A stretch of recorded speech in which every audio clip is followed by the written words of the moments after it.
right, welcome back to the Daily Mastermind. My name is George Wright III with your daily dose of inspiration, motivation, and education. I hope you're having a great week.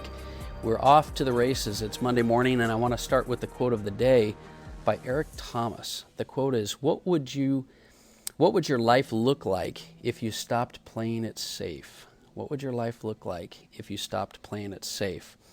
That's actually a really good question for us to think about. We might talk about that a little bit more this week, but today, what I wanted to do, because on Mondays we try to go through prosperity principles, core pillars of success that you can use in your life.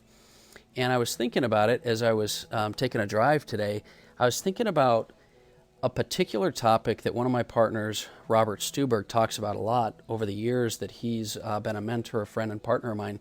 And it's one word. It's a word that you can use that really will shape your life. It's one word that will sum up your success in life. It's one single word that will determine your wealth, health, and your happiness. And that word is your philosophy. What is your philosophy in life? Maybe another way to say that is, what is your belief system? We all have a set of beliefs that sort of guide our perceptions and our choices and our actions. The way you look at things. The way you perceive things are really going to be based on your beliefs, and your beliefs determine and have influence over every single thing that you do.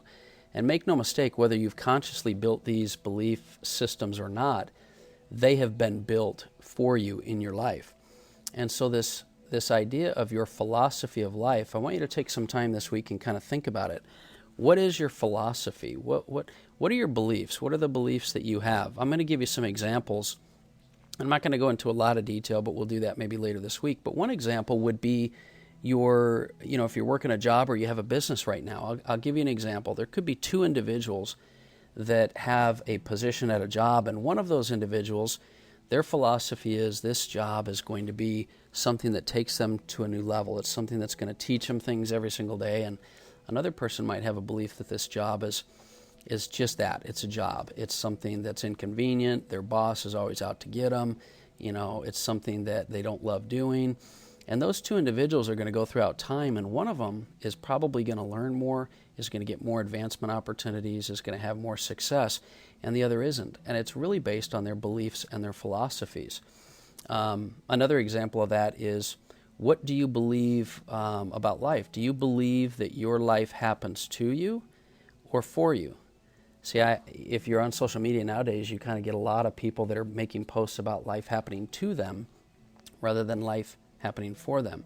What would happen if you changed your philosophy and you started to think that things were happening for you? And you would react to those differently, you would take the situations and you'd respond to them differently. So as you can see, it's your philosophy in life that's kind of that programming that's working in the background. It's determining how you view situations, it's determining how you're going to react to situations. And whether you've consciously programmed your philosophy or not, it's working and leading you either towards success or away from success. And of course, I'm talking about success with regards to all areas of your life. It might be your personal, your financial, your health, but your philosophy and the way you view things, your beliefs, are going to help guide you closer or further away. So as many of you know, I worked for quite some time with a gentleman by the name of Harv Eker, and I really like it. He would start almost all of his presentations or most of his trainings and even some of his, in fact, I think his book, The Secrets of the Millionaire Mind, which is a multiple New York Times bestseller, started out with, give me 10 minutes and I can predict your financial future. And the reason he could do that is because he knew that most of us have a money blueprint. Most of us have a philosophy about money. We have a philosophy that determines whether and how we view money and what we do in life. For example, many people don't realize that money is just a result. Money is not something that you go after. Money is the result of your philosophy. So there's several areas of your philosophy that I think you should look at this week, and we'll get into some more details in another episode. But the first is, what is your philosophy about money?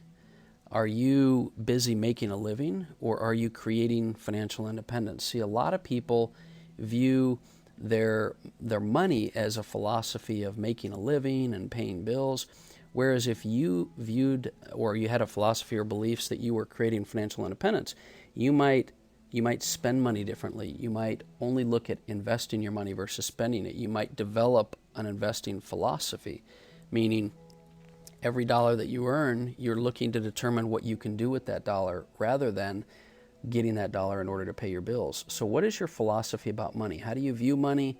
How do you manage money? What is your priority with money? A second area would be, what's your philosophy about health? And exercise and eating. For example, do you live to eat or do you eat to live? There's a lot of individuals that really, really enjoy, food, and they enjoy it as more of a lifestyle than they do as energy and clarity and mental fortitude. Some of the greatest athletes in the world eat basically to live. Like they eat intentionally with their diets.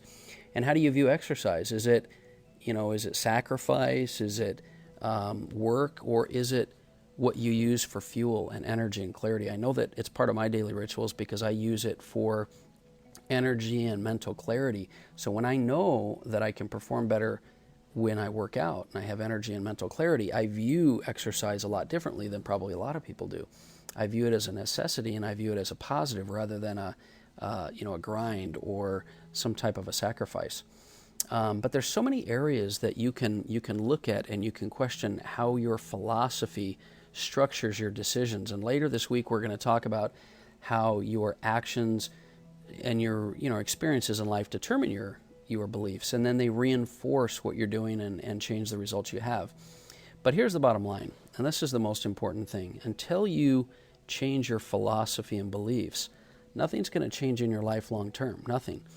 We look for solutions in business or relationships or exercise or health, but until you actually change your beliefs, you're not really changing the roots. You're just trying to change the fruits, as Harv Eker would say. Are you just trying to change the surface, or are you trying to change what's creating the surface? And so your philosophy is a key. And another thing, and the good news, because I know a lot of people are thinking, wow, man, I got a lot of work to do. And I do that as well. But the key is, it only takes very small changes in your philosophy or your beliefs to create major changes in your prosperity in life. In other words, one small change in your philosophy can create a major impact on your prosperity and your life in general. So, you've got to look at your philosophies. I also want you to really pay special attention to your philosophy on happiness, because happiness has its foundation in our belief system. For example, do you achieve things to be happy, or do you happily achieve? How do you view? Do you want to have the things you want, or do you want the things you have? And there's a lot of depth to the idea of happiness and philosophy that you really need to dig into, and we are going to spend some time on that. So how do you clear out the bad and old beliefs and instill new ones? Well, you have to start by identifying and being conscious of what your belief systems are. If you don't have a conscious awareness of what your belief systems are, you can't do anything about them. But you also have to understand and realize that you are not tied, limited, or stuck with your current beliefs. You absolutely can change them.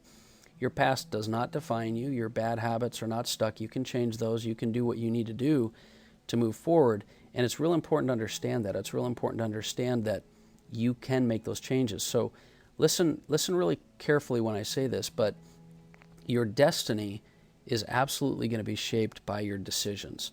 And you are only one or two decisions away from greatness and changing your trajectory of your life. So if you'll just make those decisions and change your beliefs, identify and make changes there, it'll have significant impact on your life.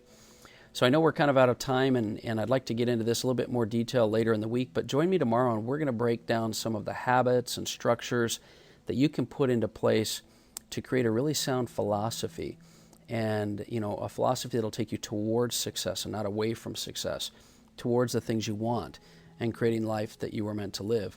And tomorrow we'll also take some time and talk about how we can change our behaviors and beliefs and actions which lead to your results, that result we're talking about.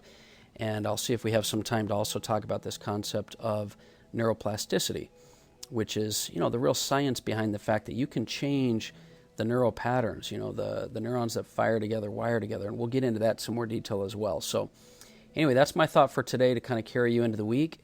Thank you for listening. I appreciate it. Share this podcast, this episode in particular, with anyone you feel might benefit from it. and hit me up on the Daily Mastermind. I go through all my DMs every day on the Daily Mastermind and Instagram and Facebook. Look forward to hearing some feedback from you on things that you need help with. And we'll talk with you soon. I look forward to talking with you tomorrow. Once again, this is George Wright III, and this has been the Daily Mastermind. Have a great day.